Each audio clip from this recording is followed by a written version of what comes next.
안녕하세요. 단칼입니다. 이번 시간부터는 일목균형표에 대한 핵심 요약입니다. 일목요연하게 힘의 균형을 보는 차트라고 해서 일목균형표입니다. 이것은 일목산인이라고 하는 일본 사람이 1969년에 발표한 이론입니다. 일목산인은 불교 신자라고 하죠. 자, 불교의 특징은 인과론이죠. 과거의 업이 현재에 영향을 주게 되고 또한 현재의 행위가 미래에도 어떤 영향을 준다는 종교이자 철학이죠. 마찬가지로 이러한 이론이 주가에도 적용될 수 있다고 하는 겁니다. 그러면 동지표를 구성하는 몇 가지 독특한 개념부터 요약을 해 보겠습니다. 첫째, 이런 봉 차트는 다들 아실 테고요. 두 번째, 전환선이 있습니다. 이것은 최근 9일간의 중간값을 뜻합니다. 그러니까 9일 동안의 최고값과 최저값을 더해서 그 합을 2로 나눈 겁니다. 이동평균선하고는 약간 다르지요. 예를 들어 20m에 있는 평균값이고 전환선은 중간값을 쓴다 하는 겁니다. 그래서 이것을 이평선으로 보자면 대략 11 이평선이라고 보시면 됩니다. 자, 세 번째, 기준선이 있습니다. 요거는 최근 26일간의 중간값이죠. 즉 26일간의 최고값과 최저값을 더해서 그 합을 다시 2로 나눈 겁니다. 일목균형표에는 이러한 몇 가지 중요한 숫자가 나옵니다. 바로 9와 17 그리고 26이 기본이 되는 숫자입니다. 이러한 수치는 일목산인이 수년간 많은 스텝을 동원을 해서 동서양의 모든 숫자를 조사해서 보니까 이런 기본 숫자에서 뭔가 큰 변화가 있었다. 그래서 제시하는 숫자입니다. 자, 26일이라고 하면은 대략 한 달이죠. 태음력으로 보게 되면 거의 달의 공전 주기와 같은 숫자입니다. 또 9라고 하면은 휴일까지 더해서 대략 10일이죠. 사람의 손가락이 10개니까 십진법이 나왔듯이 이것도 동양에서는 아주 의미 있는 숫자일 겁니다. 뭐 이러한 수치는 나중에 시간론에서 자세히 다루도록 하겠습니다. 자, 다음으로 선행 스팬 1이 있습니다. 이것은 전환선과 기준선을 더해서 그 합을 다시 2로 나눈 겁니다. 요것을 다시 26일 앞에 표시를 한 겁니다. 역시 불교의 인과론이죠. 현재의 업이 미래에 영향을 미친다. 자, 그 다음 선행 스팬 2입니다. 이건 최근 52일간의 최고값과 최저값을 더해서 그 합을 다시 2로 나눈 다음에 그 값을 다시 26일 앞에 기록한 겁니다. 그래서 이러한 선행 스팬 1과 선행 스팬 2 사이의 구간을 구름층 혹은 구름대라고 말을 합니다. 이러한 구름층은 보통 실전에서 각각 지지와 저항으로서 작용을 하게 됩니다.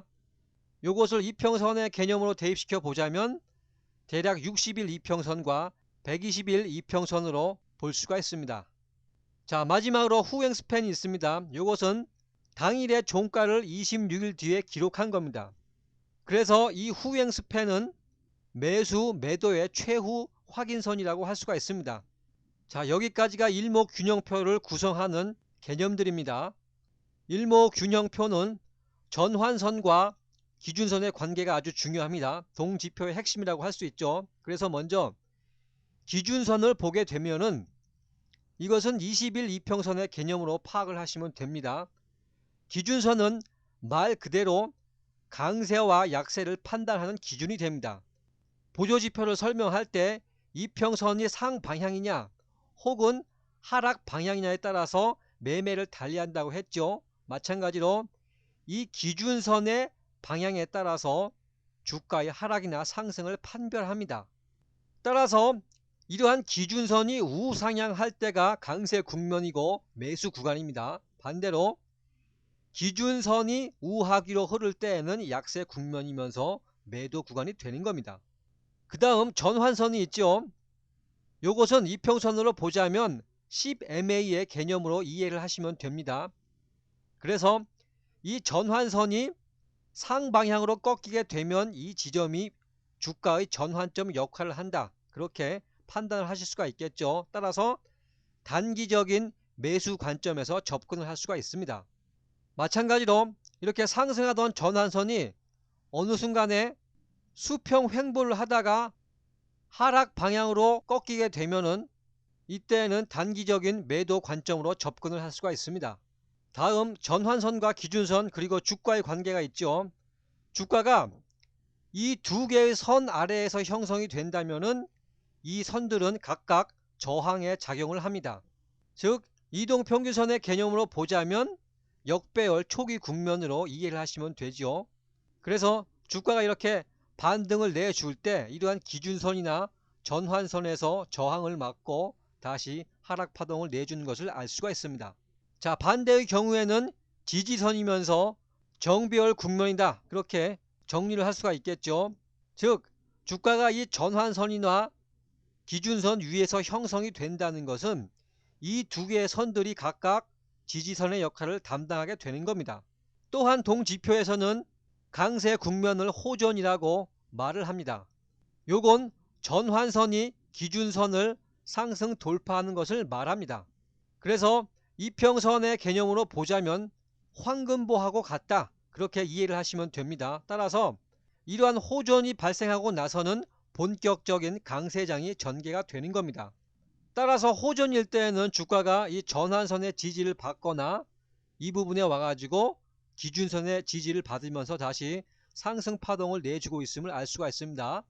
자, 그러므로 주가가 이러한 전환선 아래로 내려올 때가 바로 최초의 매도 시점이 될 수가 있겠죠. 이후 기준선마저 하락 붕괴시키면서 하락 파동을 내주고 더불어서 기준선의 방향성마저 아래로 꺾이게 되면 완전한 매도 시점이 되겠죠.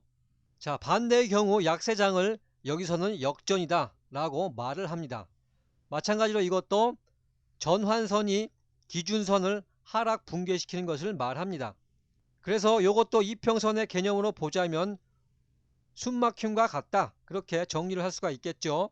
따라서 역전이 발생하고 나면은 당연히 주가도 이 기준선과 전환선의 저항을 받아가면서 하락할 수밖에 없는 겁니다.